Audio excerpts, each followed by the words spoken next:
at home aligners, those are like a scam. yeah. The scams are becoming a scam these days. This is not a UPI scam. This is a scam which is going in the field of health, specifically around your teeth. मेरे दांत आगे से सीधे ही लगते हैं तो मुझे कुछ कराने की जरूरत नहीं है. अगर आगे से सीधे भी है तो भी इट इज क्वाइट पॉसिबल कि पीछे की तरफ आपके दांत प्रॉपर सेटलमेंट में ना हो, and that will cause major problems later in life. And usually ये चीज का पता हमको चलता है इन लेट 40s कि actually it's a bigger problem. Although at 40s also orthodontic treatment is possible, but if you're aware at an earlier age, let's say 10-12 years, makes a lot of difference. Makes a lot of difference. Lot of I've difference. seen, yeah. How often should the child visit? Yeah, so that is something that the orthodontist will guide you in your first visit only. कई बार बच्चों में parents का क्या एक वो रहता है कि मिल्क टूथ में सड़न हुआ. This is a very common myth. Yeah. I know. ये तो गिर ही जाने वाला है, कोई प्रॉब्लम नहीं है, and that leads to caries in the permanent tooth, developing tooth में. तो it is very important कि while the child is growing, once a year एक dental visit तो आपको रखना ही है. So one simple formula could be visit your dentist once in 6 months or at least 1 year. Yes. To be safe, to be on the Yes. safer side. So that those are the golden words. Visit your dentist once in a year. Yes, and believe me, they'll save you a lot of money. Save you a lot of money. Yeah. Wonderful, wonderful. What is the science behind this new technology, which is clear aligners, जिसकी आज सब बात कर रहे हैं? So clear aligners is basically a. Have you ever wondered what really goes into creating that perfect smile? So stay tuned, because today we will take a deep dive into the field of orthodontics, which is the art of aligning or straightening your teeth. Today with us we have a very esteemed guest, practicing orthodontist in Ahmedabad in the area, specifically Sheila, South Bhopal and Bhopal, and she is a certified Invisalign provider. So she will help you design your smile and will help you clear all your doubts, whether it is concerned regarding braces or clear aligners.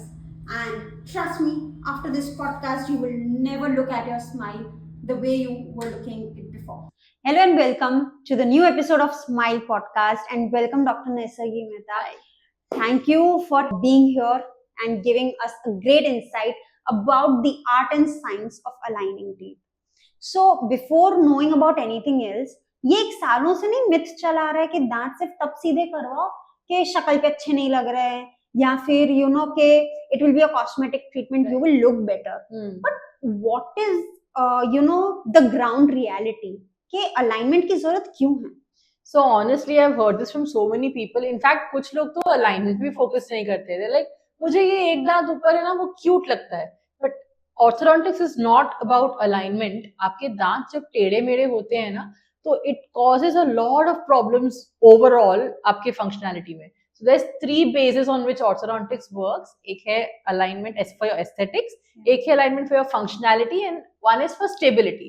Functionality means कि आपके day to day routine में आप खाना खा रहे हैं, बात कर रहे हैं, स्पीच, swallowing, ये सारी जो चीजें हैं वो कैसे अफेक्ट हो रही हैं आपके टीथ अलाइनमेंट की वजह से.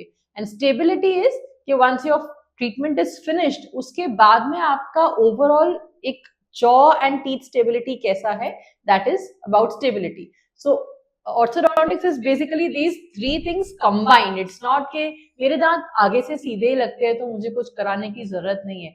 अगर आगे से सीधे भी है तो भी इट इज क्वाइट पॉसिबल कि पीछे की तरफ आपके दांत प्रॉपर सेटलमेंट में ना हो, and that will cause major problems later in life.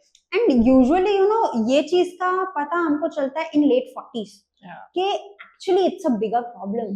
Although at 40s also orthodontic treatment is possible, but if you're aware at an earlier age, let's say 10-12 years, makes a lot of difference. Makes a lot of difference. Lot of I've difference. Seen, yeah. 40 years पे आप alignment करवा सकते हो, definitely it's not a problem.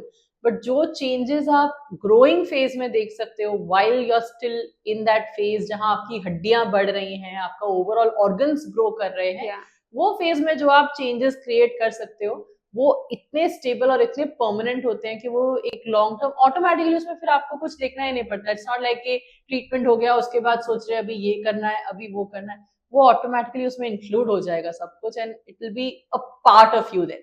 Exactly. And one thing that I've noticed as compared to crooked teeth, if we talk about just basic oral hygiene, when you have aligned teeth, सबसे पहले advantage है hygiene maintenance. बिल्कुल कितना बिल्कुल easy हो जाता है. बिल्कुल. So generally I think you must have heard एक general statement है कि you must get your teeth clean at least once a year. So वो जो statement है that holds true only for people जिनके दांत already सीधे हैं, जिनके दांत टेढ़े मेढ़े हैं. Exactly. उनके लिए तो this statement does not, वो तो ऐसा है कि get your teeth clean once every 6 months or 4 months even, क्योंकि इतना जल्दी वहां पे plaque build up होता है. Your brush is not able to reach spaces. दांत एक दूसरे के ऊपर ओवरलैप कर रहे हैं, so surfaces of your teeth are getting covered by other teeth. वहाँ ब्रश आपका रीच नहीं कर रहा है. इनफैक्ट वहाँ पे ज्यादा फूड एक्यूमुलेशन भी हो रहा है, तो प्लाक डिपॉजिट बढ़ेगा, कैल्कुलस बढ़ेगा, and it will ultimately lead to caries. But the science of aligning teeth is like more than 50 70 years old. Like, but how does teeth alignment work? वो सीधे होते कैसे हैं? What is the process? So, if you take us through it. Yeah, so there's multiple types of treatment options available.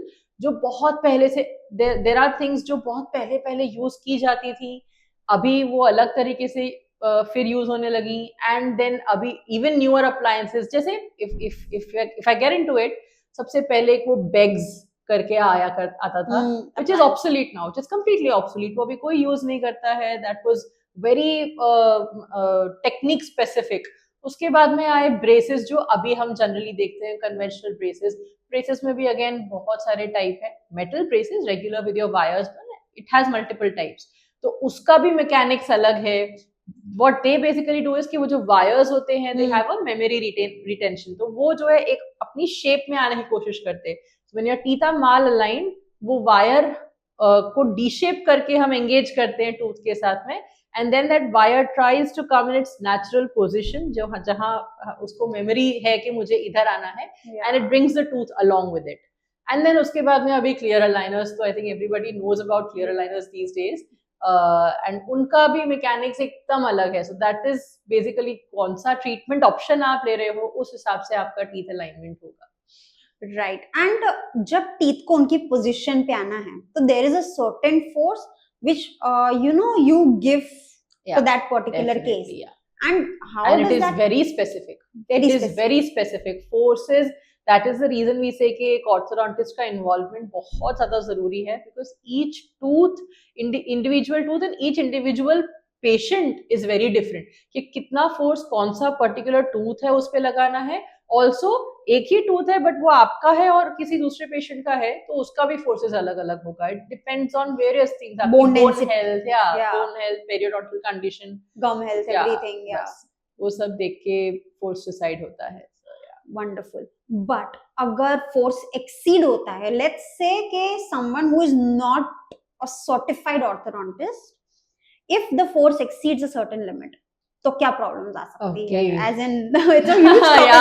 yeah, it's a huge topic. But then एक general उसको उसमें डालें, तो अगर force ज्यादा हो जाएगा, तो there's a possibility, simple possibility देखें तो ये कि वो tooth move करना बंद कर देगा, और उसके और ज्यादा grave जो वो हो सकते हैं, consequences हो सकते हैं, वो ये हो सकता है that the tooth may become loose, it will come out of the socket. वो ऐसे होगा कि आपका जो root है ना, वो गलने लग जाएगा ऊपर से, and then once the root starts to dissolve, it loses its grip and the tooth becomes loose and falls off. So, but having said that, if done by a good professional, orthodontic treatment can be a game changer for life. Yes, definitely. And I heard this through so many people कि मैंने सुना है कि treatment होने के बाद दांत वापस अपनी जगह पे चले जाते हैं. Relapse is definitely a very big aspect. उसको बहुत अच्छे से मैनेज करना बहुत जरूरी है. लेकिन अगर ट्रीटमेंट प्रॉपरली हुआ है, if you whatever instructions are given to the patient follows those instructions, and treatment overall stability जैसे मैंने बताया था, उसको ध्यान में रख के अगर ट्रीटमेंट टोटल आउटकम दिया गया है, then relapse is not a case. And particularly जितना early on आप ट्रीटमेंट कराते हैं, जितनी आप growing age में ट्रीटमेंट कराते हैं, उतना उसका stability बहुत ही अच्छा रहता है. So relapse is not a problem if it is done well. Yeah, if it's done well, that's the most important point. If it's done by a good professional, so orthodontics actually can be a game changer for a person in terms of hygiene as well as personality. It's not just कि आप कैसे दिख रहे हो, it's also about the confidence. It's about how you're able to maintain your teeth on regular basis. And अभी ये तो हमको पता है कि इट्स नेसेसरी, बट इसका मॉनिटरिंग कैसे होता है? जैसे अभी पेशेंट ग्रोइंग है, let's say I have a kid who is X years of age. So when would you expect me कि मैं उसको आपके पास ले आऊं for an orthodontic treatment or orthodontic monitoring? Right. So ideally the first appointment should be जब उसका पहला दूध का दांत गिरे, पहला दूध का दांत गिरे एंड परमानेंट जस्ट आने लगा हो या ऐसा हो डिले. सो एक और चीज जो बहुत रिसेंटली हम देख रहे हैं, बहुत बच्चों में लाइफस्टाइल कंडीशन है, बट इट्स दैट कि उनका या तो दूध का दांत गिरा ही नहीं है, परमानेंट इरप्ट हो गया है, या डीके हो गया था और वो बहुत जल्दी फॉल ऑफ हो गया, तो जो स्पेस वहां अवेलेबल थी वो बंद हो गई.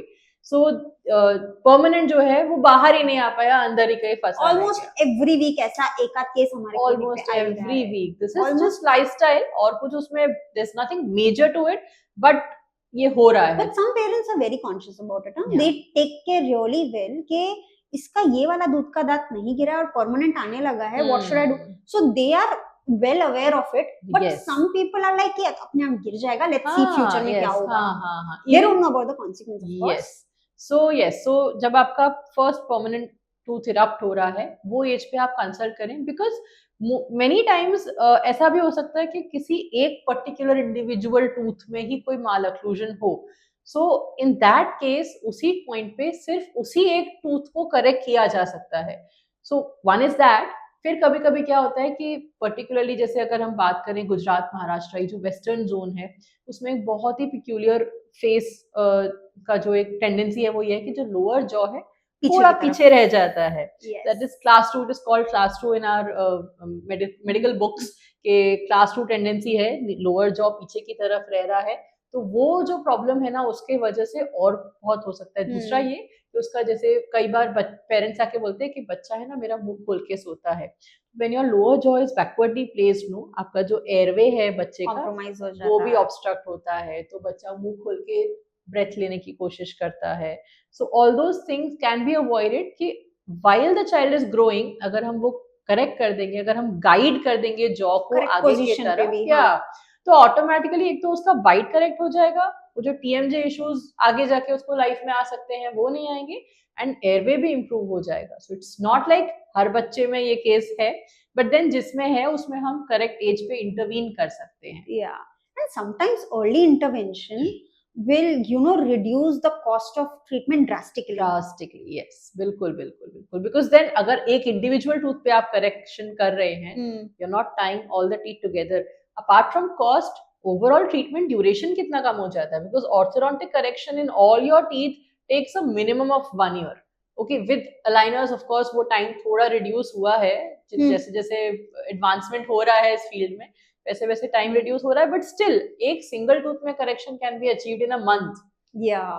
And besides the child is growing, the bone is very malleable, so we can direct bone the growth we want in a child. Definitely बिल्कुल. वो I don't know if you've seen this, वो कहीं eastern states में वो देखा है कि वो नेक में रिंग लगाते हैं तो नेक उनका लंबा रहता है. I don't know if you've seen that. Yeah, so it is a concept जो बहुत पहले से चला आ रहा है. Orthodontics works on the same concept कि वो नेक पे रिंग लगाया, नेक लंबा हो गया, because this is ग्रोथ के टाइम पे ही आप उसको एक डायरेक्शन दे रहे हो, तो ऑटोमेटिकली वो जो डिजायर्ड पोजीशन है वहां पे आके स्टॉप करता है. Okay, something new I came to know today. But अभी पेशेंट फर्स्ट परमानेंट टूथ आ रहा है तब तो आया ही है, but how often should the child visit? Yeah, so that is something that the orthodontist will guide you in your first visit only. कि अगर ऐसा लग रहा है ना कि एक टेंडेंसी है, so they'll let you know कि okay, एक कुछ टेंडेंसी लग रहा है and you should visit once in every 6 months or once in every year, once in a year or something like that. तो it depends patient to patient. Ideally once a year तो आप रखिए ही वैसे भी dental visit, because while the child is growing और बहुत सारी चीजें होती हैं, नए permanent teeth आ रहे हैं, कोई भी केरियस टूथ, बिकॉज कई बार बच्चों में पेरेंट्स का क्या एक वो रहता है कि मिल्क टूथ में सड़न हुआ This तो is a ये- very common myth. Yeah. I know. ये तो okay? गिर ही जाने वाला है, कोई No. प्रॉब्लम नहीं है, and that leads to caries in the permanent tooth, developing tooth में। तो इट इज वेरी इंपॉर्टेंट कि while the child is growing, once a year एक डेंटल विजिट तो आपको रखना ही है, एंड देन ऑफ कोर्स जब आपकी फर्स्ट ऑर्थोडोंटिक विजिट होगी तब आपको प्रॉपरली पूरा गाइड किया जाएगा, when all you need to bring your child in, क्या क्या करने की जरूरत है। It is not always required कि बच्चे को हम वही 6-7 साल में या 10 साल में भी फॉर दैट मैटर कोई ट्रीटमेंट दे। इन सम केसेस भी से कि आपको जरूरत नहीं है, परमानेंट जब उसके सारे आ जाए तभी आप ट्रीटमेंट कराएं, but then when it is required it needs to be done. True. Having said that, preservation of milk teeth is very essential.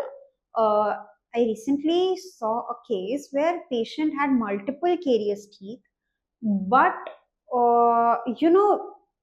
parents या family members जो भी है, they were like कि अभी इसको बचा के क्या फायदा, ये तो गिरने ही वाले हैं और इसको तो 2 साल बाद परमानेंट दांत आने वाले हैं, but they are the foundation. अगर वो चले गए तो imagine the complications apart from एक जनरल डेंटल पर्सपेक्टिव, वो तो है ही, मतलब केरियस उसका इन्फेक्शन बोन में जा सकता है, and multiple things can happen of pain also, but वो कैसा कभी कभी कि अभी ये दांत दुख रहा है तो इसका ही ट्रीटमेंट करवा देते हैं, रेस्ट जब होगा तब देखा जाएगा। सो होगा तब देखा जाएगा वाली mentality if you put in here, it leads to major problems later।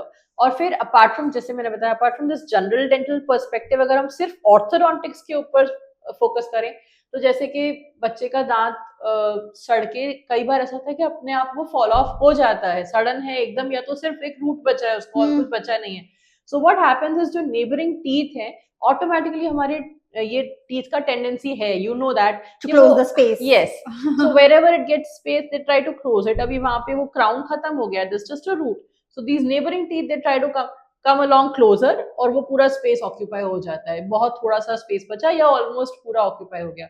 जो परमानेंट टूथ वहां आना चाहिए उसके लिए जगह ही नहीं बचा, तो क्या होगा, वो अंदर ही हड्डी के अंदर फंसा हुआ है, वो दांत बाहर ही नहीं आ रहा है, या तो फिर बाहर आ रहा है तो किसी दूसरे पोजीशन में, कहीं दूसरी जगह जहां होना नहीं चाहिए वहां बाहर आ रहा है। So then that is that कि आप एक जिस पॉइंट पे जिस चीज को ट्रीट करने की जरूरत है उसको उस पॉइंट पे ट्रीट नहीं करोगे तो आगे जाके आपका कॉस्ट भी बढ़ना है, आपका ओवरऑल ड्यूरेशन भी बढ़ना है, multiple things। So one simple formula could be visit your dentist once in 6 months or at least 1 year. Yes. To be safe, to be on the Yes. safer side. So that those are the golden words. Visit your dentist once in a year. Yes, and believe me, that'll save you a lot of money. Save you a lot of money. Yeah. Wonderful, wonderful. But abhi there are kids who are maintaining their teeth very well. They are maintaining their hygiene. उनके visits भी काफी regular रहते हैं. Right. But what is the earliest stage जिसमें एक orthodontic treatment start हो सकता है? सो द अर्लीस्ट स्टेज, जैसे मैंने बताया कि अगर एक परमानेंट टूथ है, so this is all again a part of orthodontics. एक single orthodontics is not just your braces and your aligners, orthodontics includes all these things के जहाँ पे एक दांत आपका कहीं टेढ़ा है या ऐसे लग रहा है कि गलत जगह पे है, we can pull that one single tooth into the correct position. One is that. दूसरा, काफी बच्चों में ये होता है कि कोई हैबिट्स रिटेन हो जाती हैं, जैसे कि माउथ ब्रीदिंग है, thumb sucking particularly is very common, कि बच्चे को अंगूठा लिए बिना नींद नहीं आती है, पेरेंट्स बोलते हैं, बट वो रात में अंगूठा लेता है। वो लॉन्ग टर्म अगर उसका वो हैबिट चल रहा है तो आपकी ओवरऑल मतलब दांत भी आपके टेढ़े मेढ़े तो हो ही रहे हैं, आपका जो अपर जॉ है वो पूरा नैरो हो जा रहा है। इट इज क्रिएटिंग बेसिकली एक वो आपका थंब जो प्रेस कर रहा है पैलेट के ऊपर, उसके अराउंड आपका ग्रोथ हो रहा है, तो एकदम नैरो हो जाएगा। So those conditions need to be treated early on. Again depends के किस स्टेटस में है। किसी केस में हम वो से 10 इयर्स में शुरू कर देते हैं उसका करेक्शन, किसी केस में हम बोलते हैं कि start by 12, but it depends on various things. कोई किसी में हम बहुत ही जल्दी शुरू कर देते हैं जहां हमें लगता है कि सिर्फ यही प्रॉब्लम है, दांत का प्रॉब्लम ही नहीं है, वो केसेस में हम बहुत ही जल्दी से बाय 8 और 9 years we start treating that particular thing, ताकि आगे जाके बिकॉज ब्रेसेस का हमें लग रहा है कि अगर हम ये करेक्ट कर देंगे तो रिक्वायरमेंट नहीं है। सो इन दोस केसेस हम बहुत ही जल्दी ट्रीटमेंट स्टार्ट कर देते हैं। But in fact if we take advantage of bone growth, तो ट्रीटमेंट रिजल्ट्स भी जल्दी मिल जाते हैं, जल्दी भी मिलते हैं और बहुत अच्छे भी मिलते हैं, very stable. very stable. Yeah. Basically, functionality as well as stability, when they go hand in hand, you know, your teeth will look better also, and you will be able to maintain it for a longer run. Definitely. But ये तो है ही कि कुछ लोगों का ये misconception है कि सारे परमानेंट टीथ आ जाएं फिर एक ऑर्थो विजिट लेते हैं, बट That is- वो चीज की जरूरत नहीं है. That नहीं is- नहीं नहीं, वो चीज जरूरत, अपार्ट फ्रॉम जरूरत, वो चीज गलत है. आपको एक ऑर्थोडोंटिक विजिट तो करना ही करना है while your child is growing, just so that एक बार सारे permanent, what happens is basically आपके बॉडी में हॉर्मोन्स एक पर्टिकुलर पॉइंट पे ज्यादा एक्टिव हो जाते हैं. तो one is at a very young age, जो वो 1.5-2 साल वाला बच्चा है उसमें एकदम फास्ट ग्रोथ आने लगता है. देन देयर इज ये जो 13-14, इनफैक्ट 13-14 भी नहीं बोलूंगी मैं, because these days Early maturation. Maturation बहुत कॉमन है. बहुत जल्दी हो रहा है. 80% of the kids are going through early maturation. So I would say 11-12 years. 11-12 years पे आपका second growth spurt आता है. हमारे टेक्स्ट बुक्स में अभी तक 13-14 ही लिखा है, बट उसको थोड़ा करेक्ट करने की जरूरत है. अभी mostly the kids are going through maturation at the age of 11-12. So for girls it is 11 and a half. For boys it is 12 and a half, 13 ऐसा. Boys का थोड़ा मैच्योरेशन लेट रहता है compared to girls. And then जो आपका third जो रहता है that is at the age of 20-21 के आसपास. So ये जो आपका एज है ना, around the age of 11-12 as I said, वो एज पे आपका प्राइमरी ग्रोथ खत्म हो जाता है. जो आपका फास्ट जो बोन्स ग्रो कर रहे हैं, जो ओवरऑल आपका साइज बॉडी का जो बढ़ रहा है ना, वो उस पॉइंट पे खत्म हो जाता है. उसके बाद में बहुत ही एक बहुत ही माइनर से चेंजेस रहते हैं हाइट में और इसमें, वो थर्ड स्टेज में आता है. बट ये जो सेकेंड स्टेज में है दैट इज मोस्ट इम्पॉर्टेंट. तो वो पॉइंट अगर आप सपोज से परमानेंट सारे एरप्ट होने का वेट करोगे, so that happens around the age of 13. आपका जो canines वगैरह आने होते हैं, वो that happens around the age of 13. Yes. तो वो पॉइंट तक आप वेट करेंगे तो आपका जो ग्रोथ स्पॉट है वो खत्म हो जाएगा, which means primary growth finish हो गया. उसके बाद में बोन में चेंजेस करना उतना इजी नहीं रहता है. It is not like it is not possible, but it takes longer and it takes a lot of effort also. So इसीलिए बोलते हैं कि भाई आप don't wait कि सारे परमानेंट्स आएंगे तभी लेके जाएंगे, बच्चा अभी छोटा है. अभी तो इतना एडवांसमेंट हो गया है कि बच्चे के कन्वीनियंस के हिसाब से there are so many things that we can offer कि भाई बच्चे को अगर प्रॉब्लम इस चीज का हो रहा है तो हम इसको ऐसे टैकल करेंगे. जो भी प्रॉब्लम है that can be tackled, but then उसको करेक्ट एज पे करेक्ट Address करना करना बहुत चाहिए, जरूरी है. yeah. Yes. So when we address these issues correctly, of course we get a better result. And having said that, बहुत लोगों को है ना बहुत लेट रियलाइज भी होता है, इंक्लूडिंग मी. मुझे भी काफी लेट रियलाइज हुआ कि मुझे एक ऑर्थो ट्रीटमेंट की जरूरत है.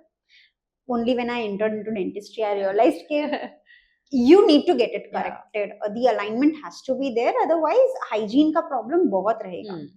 So ये realization late होता है, but still the results that you get, if you get it done by a good professional, of course, the results that you get वो late मिलते हैं थोड़े, maybe 3-4 months आपके ज्यादा जाते हैं, but they are good enough. Yeah, they are definitely. It's not, see, that's what I'm saying कि ऐसा नहीं है कि outcome नहीं मिलेगा.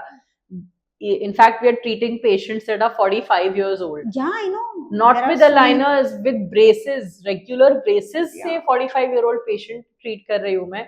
And it's not like outcome नहीं आ रहा है, outcome definitely आ रहा है, but then it takes a lot of time. वो simple छोटे छोटे spaces close करने का case है, but it has taken more than a year. Whereas in kids हम ये spaces तो 6-7 महीने में खत्म कर देते हैं. Yeah, so and then overall stability जैसे हम देखें, वो पेशेंट में हमें रिटेंशन थोड़ा लंबा देना पड़ेगा, रिटेंशन थोड़ा ज्यादा प्लान करके देना पड़ेगा. बच्चों में उतना स्ट्रॉन्ग रिटेंशन का भी जरूरत नहीं. रिटेंशन तो of course it is very necessary, लेकिन उतना सीवियर नहीं जरूरत है जितना हमें उस एज पे देने की जरूरत है. Like Dakota Johnson took it too seriously.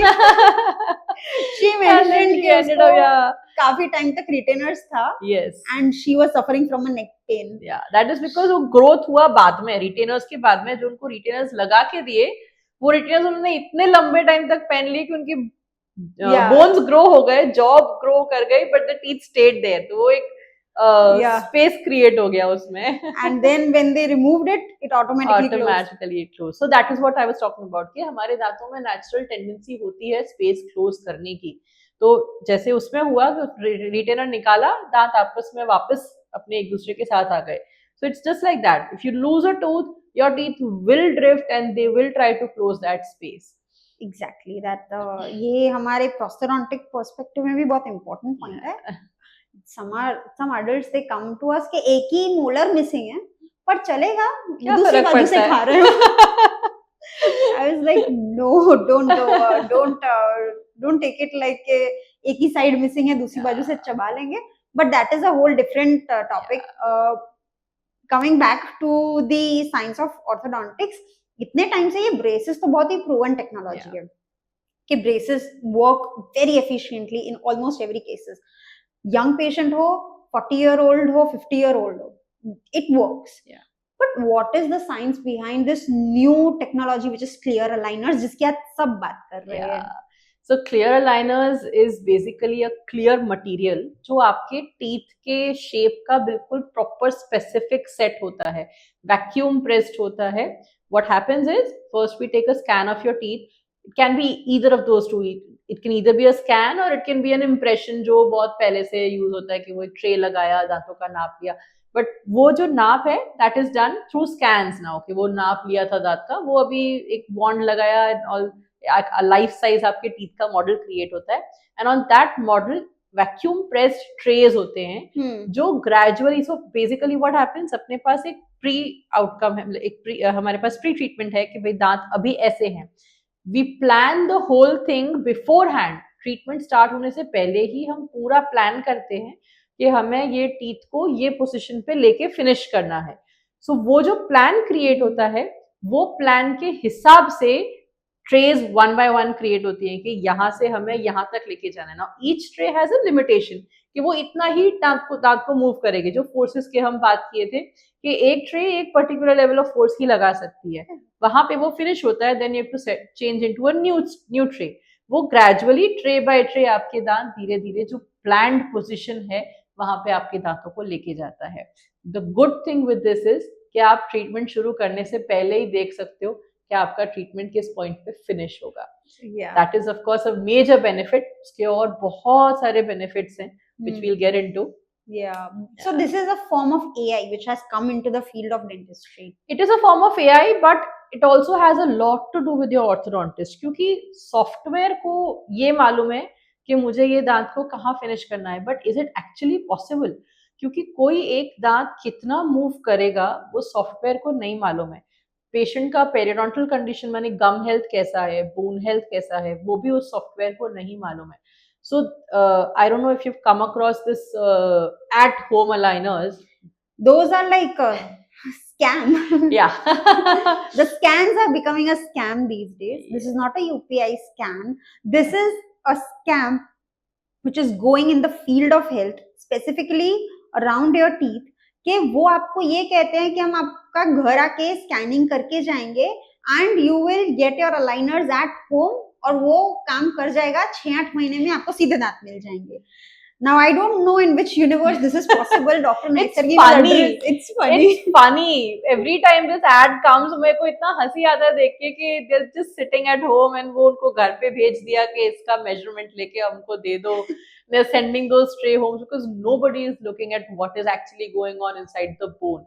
There are no X-rays done क्योंकि X-ray नहीं करोगे that इतना कुछ हो सकता है. अंदर आपको कोई इन्फेक्शन अंडरलाइंग हो सकता है या फिर आपके किसी एक टूथ का कोई रूट में कुछ resorption. There could be a cyst inside there. And अगर वो इग्नोर करके अगर आपने टीथ मूव करना शुरू कर दिया, it is a gone case. You lose your teeth. And they don't address the impacted teeth. नहीं, हमने अभी डिस्कस किया कि कोई अंदर दांत फंसा हुआ है, से मिल्क टूथ का वो स्पेस क्लोज हो गया पूरा, परमानेंट टूथ अंदर फंसा हुआ है. इनफैक्ट कभी कभी स्पेस क्लोज नहीं भी होता है ना, तो भी इम्पैक्टेड टीथ, इम्पैक्टेड इज जो दांत हड्डी के अंदर रह जाता है ना, तो वो कई बार ऐसा होता है कि डिस्पाइट एवरीथिंग गोइंग राइट फिर भी कोई एक दांत अंदर फंसा हुआ रह गया. अभी वो दांत ऑलरेडी हड्डी के अंदर है, वे और रूट्स आर जो आपके इरप्टेड टीथ हैं उनके रूट्स के पास वो दांत पड़ा हुआ है. अभी आप सोचो कि वो दांत ऑलरेडी वहां है, उसके साथ आप ये जो दांत है जो इरप्टेड है उनको मूव कर रहे हो, वो आपस में टकराएंगे, रिजॉल्व होंगे. What will happen? You lose your permanent teeth. या जो ऑलरेडी इरप्टेड है वो भी लूज करोगे. जो अंदर फंसा है वो तो बाहर नहीं आ रहा है, वो तो nobody is concerned with that tooth कि भाई वो अंदर फंसा है, उसे भी बाहर निकालने की जरूरत है. जो ऑलरेडी बाहर है वो भी खराब हो रहा है. So that is a horrible thing कि हम ये सोचें कि सॉफ्टवेयर है तो सब मैनेज हो जाएगा. It is not like that. Along with the software doctor की इनपुट्स बहुत जरूरी हैं. एंड अलाइनर्स बेसिकली लैब में मैन्युफैक्चर होते हैं. Multiple labs are doing it. Initially एक ही लैब था who were the pioneers, इनके पास अपना खुद का वो पेटेंट था उसका.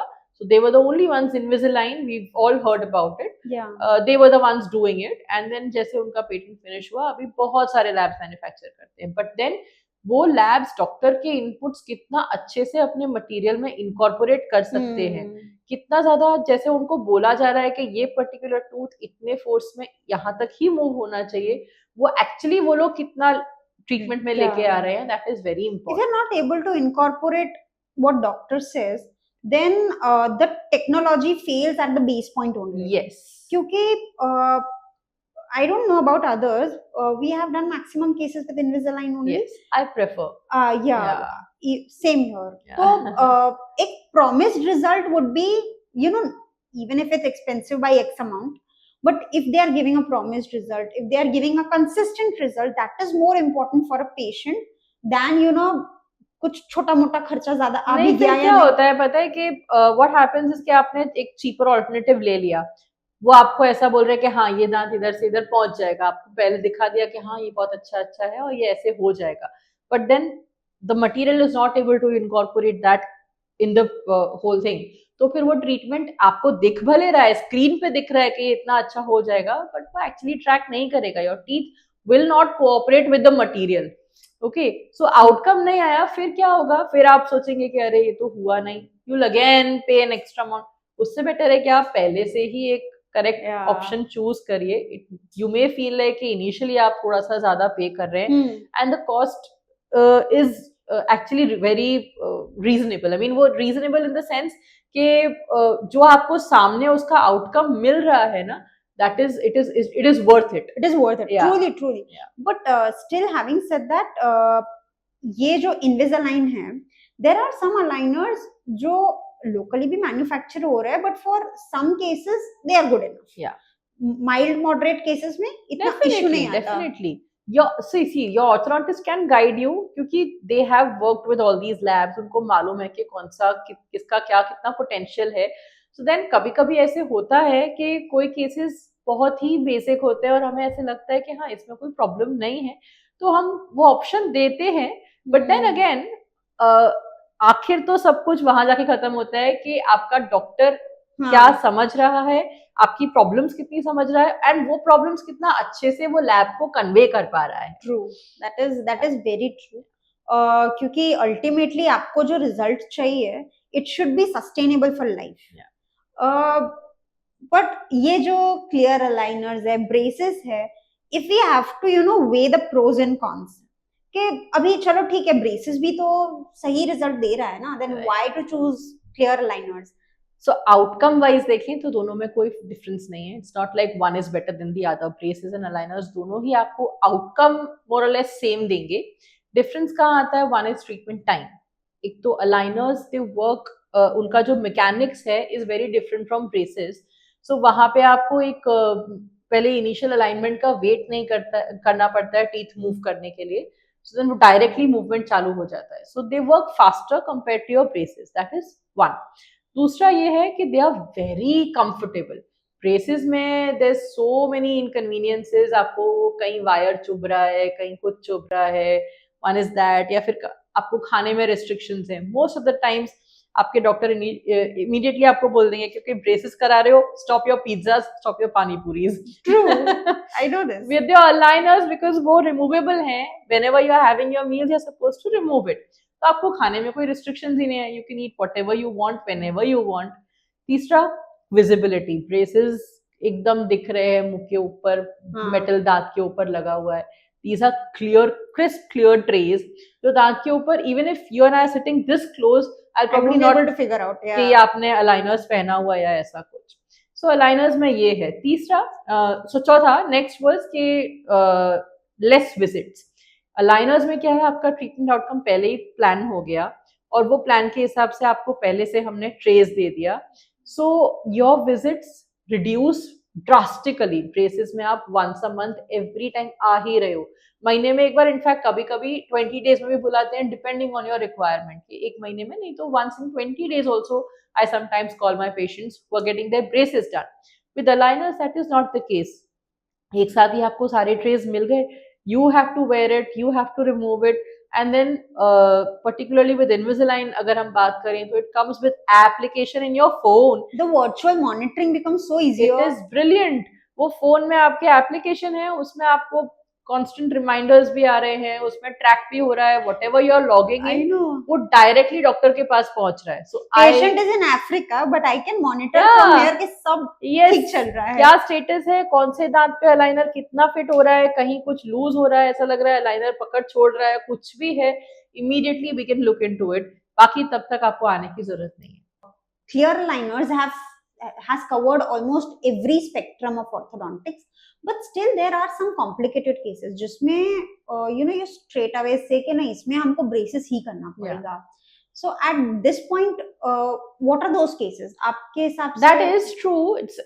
It is like aligners ने majority cases cover किए हुए हैं. We still say कि although these aligners they claim कि we can do anything and everything, but then there are certain cases जैसे कहीं पे हम बोले कि जैसे अभी बात किया था हमने, दांत अंदर फंसा हुआ है, बोन के अंदर फंसा हुआ है, you have to pull that out. तो जो एकदम क्लियर कॉन्सेप्ट है वो नहीं रहेगा। If you are opting for clear aligners also, तो भी उसके साथ में एक कहीं ना कहीं अटैचमेंट रहेगा, because that attachment is what will be using to pull that tooth out. अंदर है, उसको हमें खींच के नीचे लाना है, आर्च में लेके आना है, there will be some attachment that will be there. Okay, so in those cases एक वो क्लियर वाला चीज नहीं रहता है। बाकी there are certain cases, very less I would say, aligners these days are doing pretty well, but there still are certain cases जहाँ पे हम खुद ही देख के बोलते हैं कि ओके अभी आप अलाइनर्स के लिए ऑप्ट मत करिए, it is better to go with braces, because braces में क्या है कि डॉक्टर के पास एक कंट्रोल है throughout the treatment.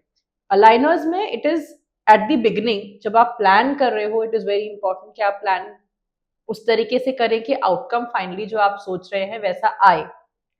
Although aligners में भी एक पॉसिबिलिटी है कि जब कभी ऐसा लगे कि कहीं ट्रीटमेंट में कुछ चेंज करने की जरूरत है, we can again scan and order new sets of aligners, that is possible. But उतना कंट्रोल जो ब्रेसेस में है, बिकॉज एवरी मंथ आप पेशेंट को बुला रहे हो एंड देन वो पॉइंट पे पेशेंट किस स्टेज पे है उस हिसाब से आप प्लान कर रहे हो, सो देन वो कंट्रोल ज्यादा मिलता है। इसलिए सर्टेन केसेस भी से कि लाइक इनविसालाइन या कोई भी क्लियर अलाइनर की बात ले लो, it is compliance based. Patient कितना पहन रहा है उसको बहुत जरूरी है, कितना जुडिशियसली उसका यूज कर रहा है। उसका टोटल वेयर टाइम है at least a minimum of 20 hours a day, 24 में से 20 से 22 आवर्स आपको उसको पहन के रहना है। अगर आप वो नहीं पहन रहे हो तो वो केसेस में there is no point of having your aligners, क्योंकि उससे कम पहनोगे तो क्या होगा कि अलाइनर्स एक पॉइंट पे आपके टीथ को लेके आए, आपने फोर्स रिमूव कर दिया। Aligners is what is giving the force. You've removed the force. Now what is happening? Your teeth are again trying to move back into their position. Relapse. Yeah. How movement happens is, say this is the root of your tooth. वो bone के अंदर ऐसे फंसा हुआ है, वो जैसे move हो रहा है, it is breaking bone on one side and new bone is forming on the other side. जब तक हम वो new bone form होने का chance नहीं देंगे, there's always the scope for the tooth to move back into its original That's position. why retention is also important, na? Yeah. Post ortho treatment. Yes. There are some people Invisalign करवा लिया, सब कुछ हो गया, they're not coming for retainers. I know, right? We know this case. So so that is very important, क्योंकि उसमें क्या है कि इनिशियली जो बोन बना है आपका, that is very soft. It is वो उसमें जो है मूवमेंट अलाउ कर देता है दांत को, कि because the tooth has that force in it कि वो वापस से वो सॉफ्ट बोन ब्रेक करके मूव कर जाए। So it takes at least a minimum of 6 months for new hard, वो जो सॉफ्ट बोन बनी है उसको हार्ड होने के लिए it needs time. At least 6 months, a minimum of 6 months, even in young children. So then वो cases में अगर आपने रिटेंशन नहीं दिया, जो आपके लिए डॉक्टर ने रिटेंशन प्लान किया है, वो अगर आप नहीं कर रहे हो, आपके दांत वापस से उस जगह पे चले जाएंगे। So that is how aligners also work, कि अगर आपने उसको वेयर टाइम प्रॉपर नहीं रखा, जैसे ही निकाल दिया वो वापस से उस पोजीशन में, तो बार बार फोर्स लग रहा है, वो मूव कर रहे हैं, फिर वापस आ रहे हैं, फिर मूव कर रहे हैं, वापस आ रहे हैं, so you are just stuck at that one point only. you're not able to move ahead. So कभी कभी ऐसे केसेस में जहाँ हमें लगता है कि पेशेंट या तो ऐसे प्रोफेशन में है जहाँ उनको बार बार निकालना पड़े या ऐसा कुछ, या फिर particularly in children, forgetful, yeah, particularly in children, in teenagers I would say, even 9-10-year-old children are very compliant, वो जो है भूलेंगे नहीं अलाइनर्स पहनने को, बट ये जो 13-14 years वाले बच्चे होते हैं ना, उसमें थोड़ा सा ये रहता है कि बच्चे कभी कभी बहुत नॉटी होते हैं, वो खो देते हैं या ऐसा, बट देन उसका एक पॉजिटिव एस्पेक्ट ये भी है for a 13-14-year-old child is बहुत ज्यादा कॉन्टैक्ट स्पोर्ट्स या ऐसे बोलो वो रहता है उनका। ब्रेसेस में क्या है कि वो दांत के ऊपर लगा हुआ है, बॉल आया, लिप में कट आ गया, यहाँ कट आ गया, ये हो गया, so then it goes both ways, या इट गोज बोथ वेज। वो पेशेंट का क्या प्राइमरी रिक्वायरमेंट है और किस टाइप का उनका पर्सनालिटी है, वो देख के ही फाइनली आप गेज कर सकते हैं कि इनको अलाइनर देना है या ब्रेसेस देना है। True. Like that. So it was very insightful. I think काफी concepts clear हो गए हैं मेरे भी, और आई थिंक लोगों के भी जो ये पॉडकास्ट देखेंगे या आपको सुनेंगे. So thank you so much for giving us this good insight about how these work and what are the good systems that one can implement, how to prevent this. सबसे important discussion हमारा वो है कि ये आप prevent कैसे करेंगे. Visit your dentist once in a year. Again I am repeating, these are the golden words. And once again thank you doctor Naisargi Mehta for being with us on this, for being on this, and thank you all for watching the Smile podcast. Don't forget to like, share and subscribe the Smile podcast.